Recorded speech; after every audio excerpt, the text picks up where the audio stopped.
3-4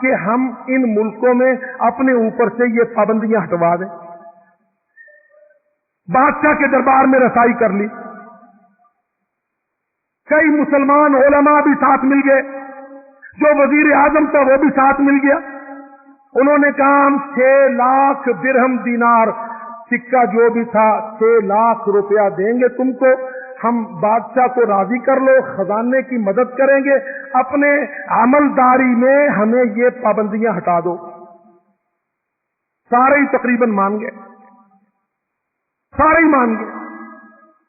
bureaucrat, دفتری لوگ اور دربار سے وابستہ علماء سب مان گئے. قریب تھا کہ بادشاہ اعلان کرے. اللہ نے مدد کی, کسی سمجھدار نے بادشاہ کو کہہ دیا ابن تیمیہ مرا نہیں, زندہ ہے, اس سے پوچھ لو, اگر وہ راضی نہ ہوا تو تمہارا مسئلہ الجھ جائے گا. چھوٹی سی بات, 2 جمعے کا وقت زیادہ ہو رہا. کہنے لگے اچھا چلو مجلس لگاؤ, ابن تیمیہ کو بھی بلا لو. ابن تیمیہ کو دعوت دی گئی, دربار میں بلاوا ہے, آئیے.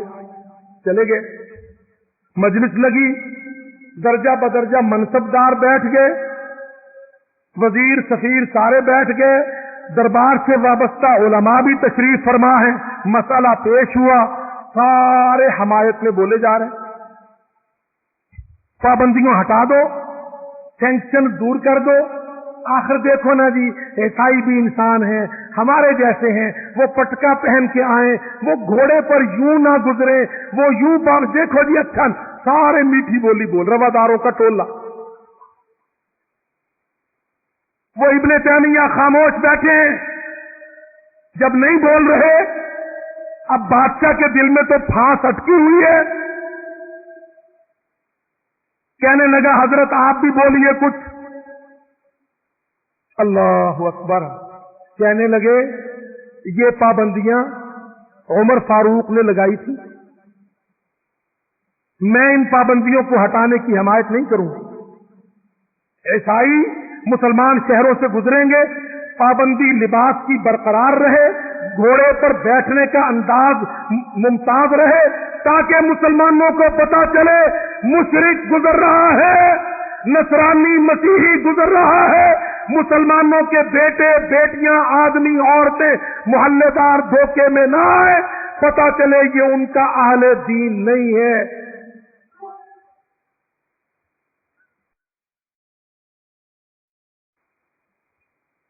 بادشاہ بیچارہ سمجھدار نہیں تھا, کہنے لگا یا حضرت جو مصلحت آپ نے بتلائی وہ بھی بہت ٹھیک ہوگی, پر دیکھو نا تاتاریوں کے حملے میں ضرورت ہے, فلانی ضرورت ہے, وہ 6 لاکھ درہم دے رہے ہیں, وہ 10 لاکھ تک درہم دینا چاہتے ہیں, کتنا فائدہ ہو جائے گا, کتنا فائدہ ہو جائے گا, تعلقات اچھے ہو جائیں گے. اللہ کی قسم میں مختصر کرتا ہوں, ابن تیمیہ جو آسانی کے ساتھ بیٹھے ہوئے تھے, جب دربار کا یہ منظر دیکھا, گھٹنوں کے بل بلند ہو کے دربار میں کہنے لگے بادشاہ ان ملک کا و ملک مغول لا یساوی عندی فلسا. او ناصر الدین, تیری سلطنت اور تاتار کی سلطنت 1 پیسے کے برابر میری نظر میں نہیں.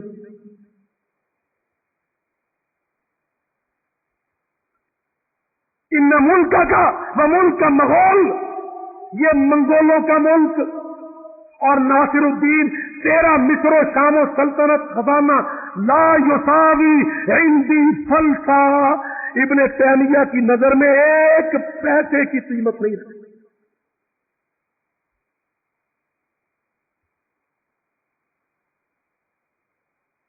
عمر پابندی لگائے, ہم توڑ دیں, عیسائی انٹر منگل ہو جائے, مکس اپ ہو جائے, کل وہ ہماری بہو بیٹیوں کو دھوکہ دے, ہمارے محلوں میں سازشیں کرے.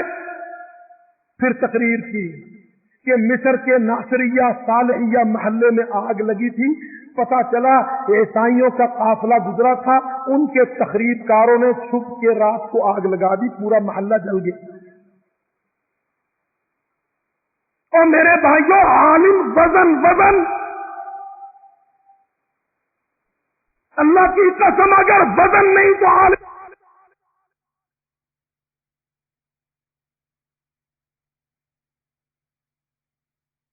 وہ لین دین میں آزاد نہ ہو، وہ ٹورزم میں گھسے نہ پھرے، دور سے پتہ چلے یہ عیسائی جا،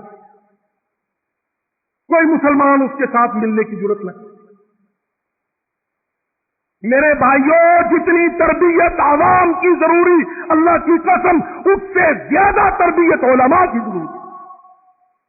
ہم ایک معترک میں ہیں، ایک مارکے میں ہیں، ہمارے اوپر کفار نے سازشیں پھیلا رکھی ہیں اور ان سازشوں کو شوگر کوٹ کر دیا ہے۔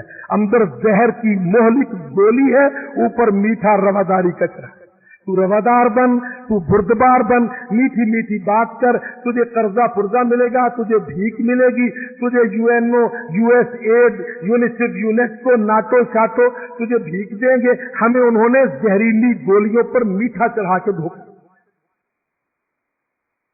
عالم کون ہے جو میٹھے کے اندر جھانک کر زہر کو جانچ لے اور امت کو بتلائے، اے امت محمد صلی اللہ علیہ وسلم، میٹھی گولیاں کھانے سے بچ جاؤ تاکہ زہر کی ہلاکت سے متاثر نہ ہو۔ وما علیہ